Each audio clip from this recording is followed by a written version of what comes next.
Shalom, everyone. We're going into the laws pertaining to the sabbatical and Jubilee years. If you're hanging in there with me through this study, I commend you.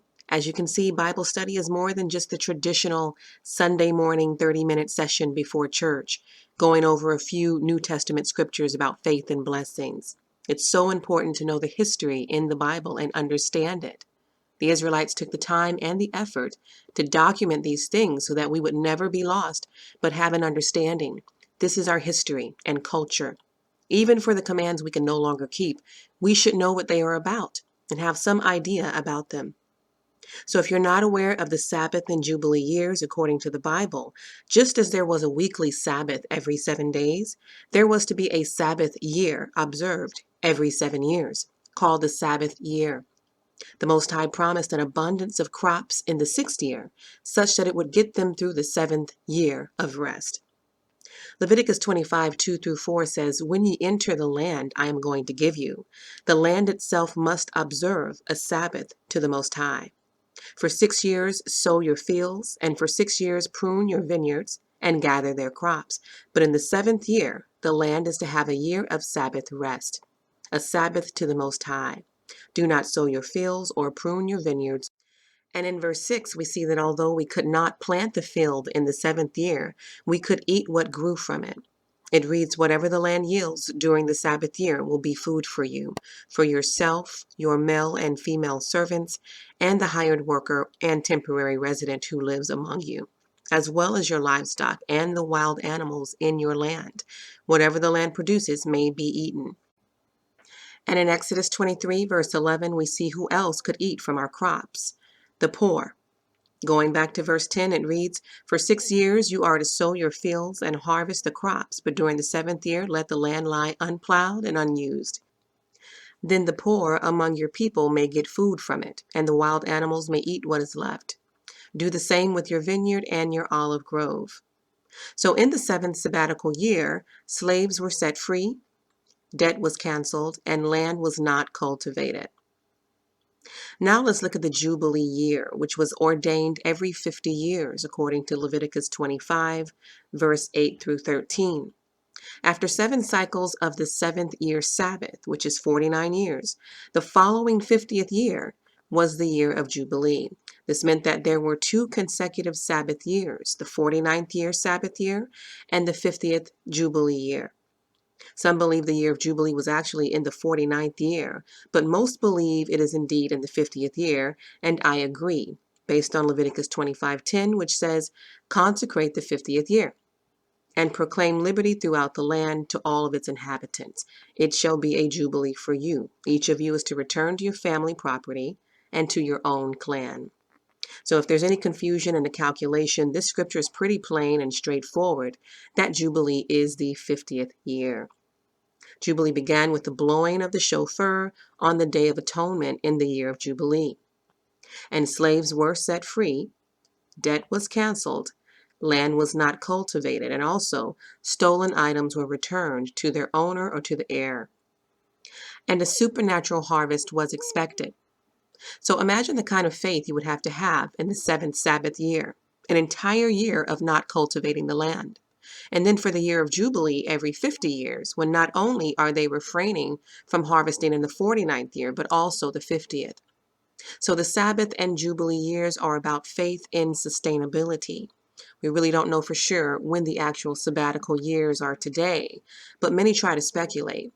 Nonetheless, these years are no longer observed today, mainly because of Leviticus 25, verse 2, which reads, "When you enter the land I am going to give you, the land itself must observe a Sabbath to the Most High." So these observances were to be adhered to once they were in the land, only when the Israelites controlled all of the land and tribes, including the 10.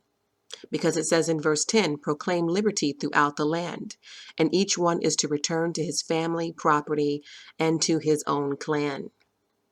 We also see again in Leviticus 25, verse 4, "But in the 7th year the land is to have a year of Sabbath rest." So these Sabbath days were rest for the land. The land was to experience the rest. And Israel is scattered today with other inhabitants in that land. So these laws are no longer observed today. So we're going to go through a series of laws covering the sabbatical and Jubilee years. They will have 3 asterisks by them because they can no longer be kept. Remember, 1 asterisk means the law needs to be deleted, and 2 asterisks means the law and the scripture reference do not match, and something needs to be changed to match them.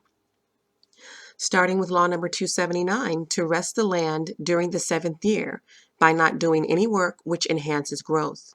Based on Exodus 34:21, 6 days thou shalt work, but on the 7th day thou shalt rest. In earing time and in harvest thou shalt rest. You see, I have 2 asterisks by this one because, as you can see, the scriptural reference is wrong. Exodus 34:21 refers to our 7th day of rest, not the 7th year of rest. The actual scripture for the Sabbath year is found in Leviticus 25:4, which reads, "But in the 7th year shall be a Sabbath of rest unto the land." So the 2 asterisks means its scriptural reference needs to be changed, and the 3 asterisks means we can no longer keep this law. And this is the only law in this video where the scriptural reference doesn't match the law. So for that reason, I will not read all of the scriptures, but I will put them down for you guys to read on your own. Other laws based on the same scripture are law number 280, not to work the land during the 7th year, based on Leviticus 25:4. We're getting that positive command in 279 telling us what to do, to rest the land. And here we get the negative command telling us what not to do, not to work the land. Sounds like a repeat, but it's not. Law number 281, not to work with trees to produce fruit during that year, based on Leviticus 25:4. So it's specifying between the land and the trees. Law number 282, not to reap crops that grow wild that year in the normal manner, based on verse 5. Law 283, not to gather grapes which grow wild that year in the normal way, based on verse 5. So regardless of harvesting, some things just grow on their own. We're commanded not to gather them up, neither in the fields or crops or in the vineyards. Remember, they had fields for cropping, and then they had vineyards. So these 2 laws deal with both.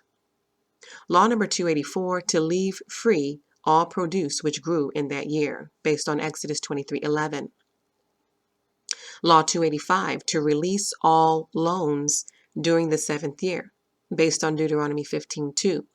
And I'm going to read this one. It says, "And this is the manner of the release. Every creditor that lends to his neighbor shall release it. He shall not exact it of his neighbor or his brother, because it's called the Most High's release." So the command is that in the 7th year, all creditors shall forgive debt.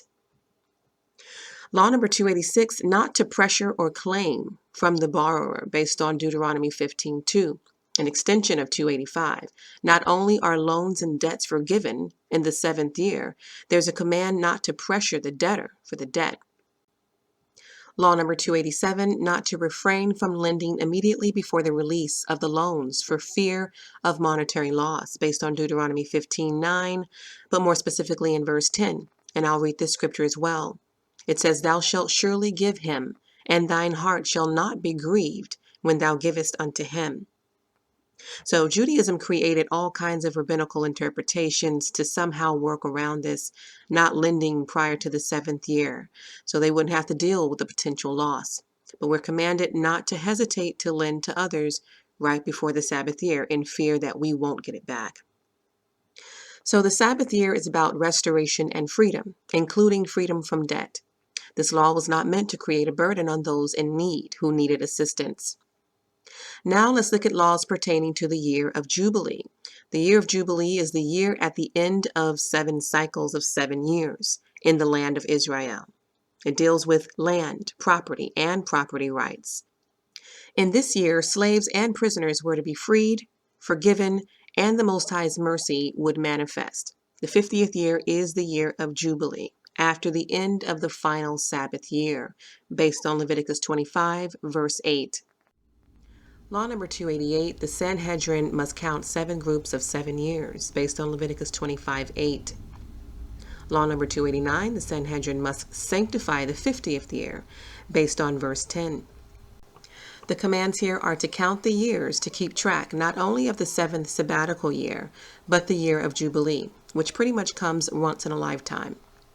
Since the 50th year only came once in a lifetime, the Sanhedrin was purposed to count and keep track. This was an assembly of Jews, one from each city in the land. They were the judges that represented the court system established in Moses' day. They were to adhere to any matters of the law. Law number 290, to blow the shofar on the 10th of Tishrei, to free the slaves, based on Leviticus 25, verse 9 through 10. Law number 291, not to work the soil during the 50th year, based on verse 11. 292, not to reap in the normal manner that which grows wild in the 50th year. Law number 293, not to pick grapes which grew wild in the normal manner in the 50th year. Again, we're seeing provisions for the field and the vineyard. Law number 294, carry out laws of sold family properties, based on Leviticus 25:24. And I'll read this scripture. It says, "And in all the land of your possession, ye shall grant a redemption for the land." Law number 295, not to sell the land in Israel indefinitely. It reads, "The land shall not be sold forever, for the land is mine, for ye are strangers and sojourners with me." Leviticus 25:23. Law number 296, carry out the laws of houses in walled cities. Leviticus 25:29. It reads, "And if a man sell a dwelling house in a walled city, then he may redeem it within a whole year after it is sold. Within a full year may he redeem it." These three laws pertain to how to sell family property in Israel. But because the true Jews are scattered, it is no longer a law that can be kept today outside of the land. So regarding the Levites, remember they had no inheritance. So looking at Deuteronomy 18 verse 1, it says, "The priests, the Levites, and all the tribe of Levi shall have no part nor inheritance with Israel." Two laws derive from this scripture. Law number 297, the tribe of Levi must not be given a portion of the land in Israel. Rather, they are given cities to dwell in. Deuteronomy 18:1. And law number 298, the Levites must not take a share in the spoils of war, based on the same scripture. These two laws pertain to the Levites' lack of inheritance. They were not to be given land. Law number 299, to give the Levites cities to inhabit and their surrounding fields, based on Numbers 35:2. Law number 300, not to sell the field, but they shall remain the Levites before and after the Jubilee year, based on Leviticus 25:34.